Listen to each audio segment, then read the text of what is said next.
And welcome to the Ruby Tuesday. My name is Ruben, and this is my review for Netflix's original anime film, The Witcher: Nightmare of the Wolf. This is a non-spoiler review.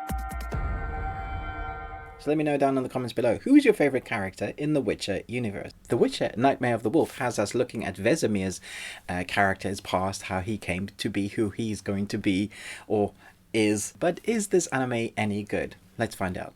Before Geralt, there was his mentor Vesemir, a swashbuckling young witcher who escaped a life of poverty to slay monsters for coin. But when a strange new monster begins terrorizing a politically fraught kingdom, Vesemir finds himself on a frightening adventure that forces him to confront the demons of his past. So Lauren is still the showrunner of this, and it feels very much connected to the universe of The Witcher. Whether you're a fan of the books, the games, the series, it definitely fits in very well.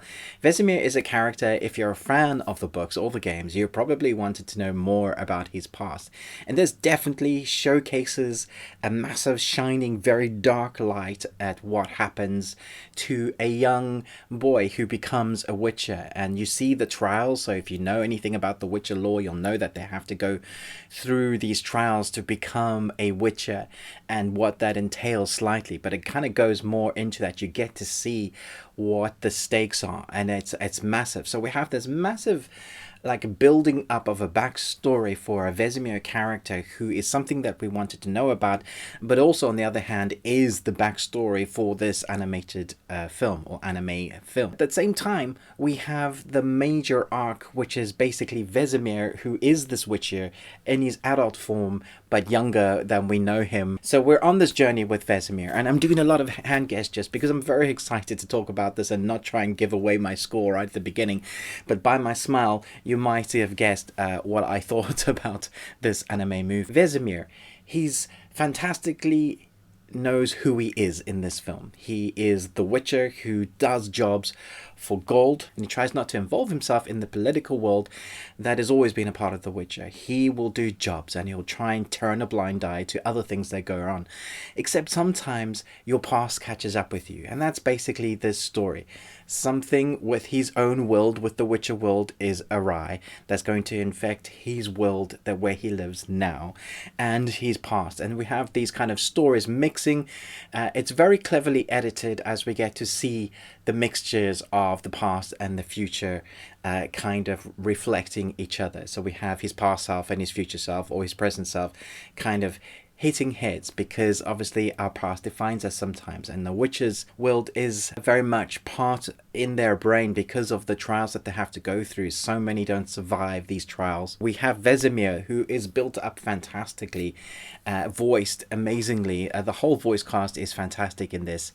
And then we have animation sequences that I have to say, there is one negativity that is going to be a surprise to most people, and that's not to say the anime or the animation sequences is bad at all. No, it's phenomenal, really well done, really places you in the zone of damn, there's stakes. And this is what I really like about this film. There's massive stakes, and you feel every sword hit and punch because they've built up and taken time to make you care about the characters a lot. I was so surprised by how emotionally engaged I was, and that's not because I'm a fan of the content or the games or the books or the series. That's just because this particular character, they've managed to entwine you into his life, so then when stuff happens to him or the characters along the way, you really do care, so that when you get to those action sequences, you really do care.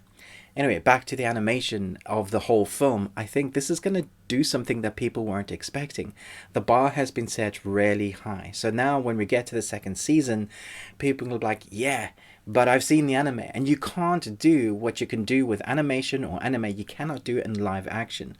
And so everything we've seen taking place in this anime film sets a massive bar that the showrunners for the second season or future prequels won't be able to reach the heights of.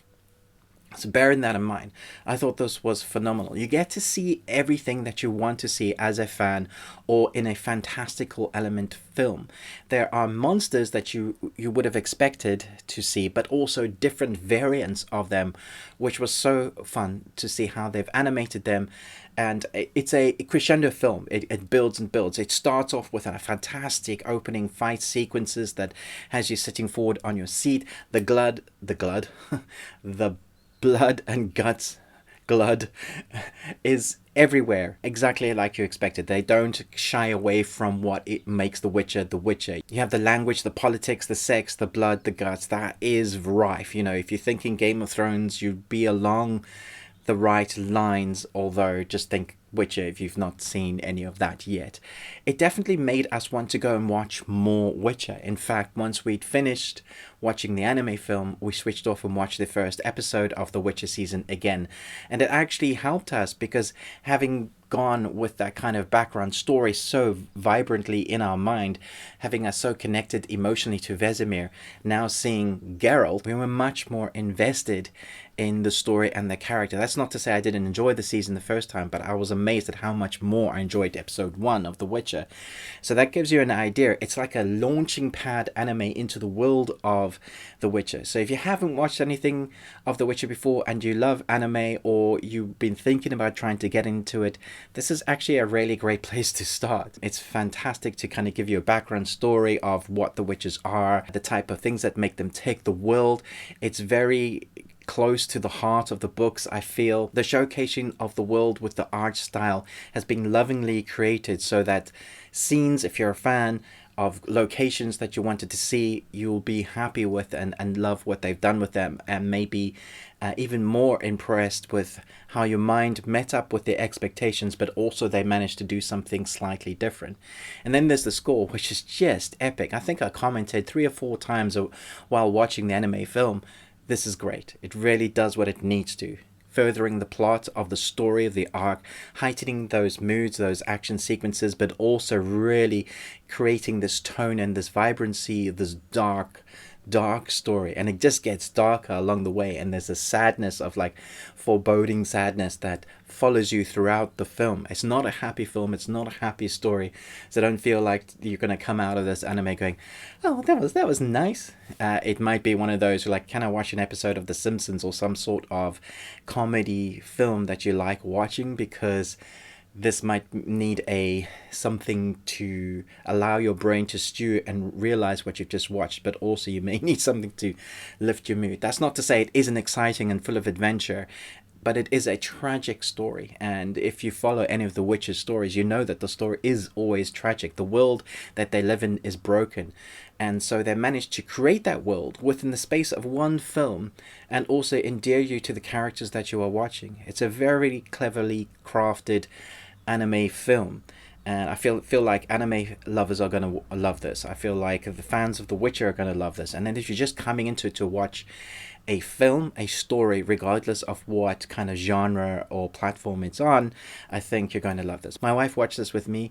She's not a fan of anime at all, and she was thoroughly entertained by this. She said it was excellent.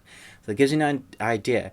Watched it with my 16-year-old son, who said it was excellent. My wife, who doesn't love anime, who said it was excellent. And myself, who is the fan, said it's excellent. So we have 3 different demographics there, giving you an idea of how great this was. It's an A+ for me. I hope you will enjoy it as much as I did.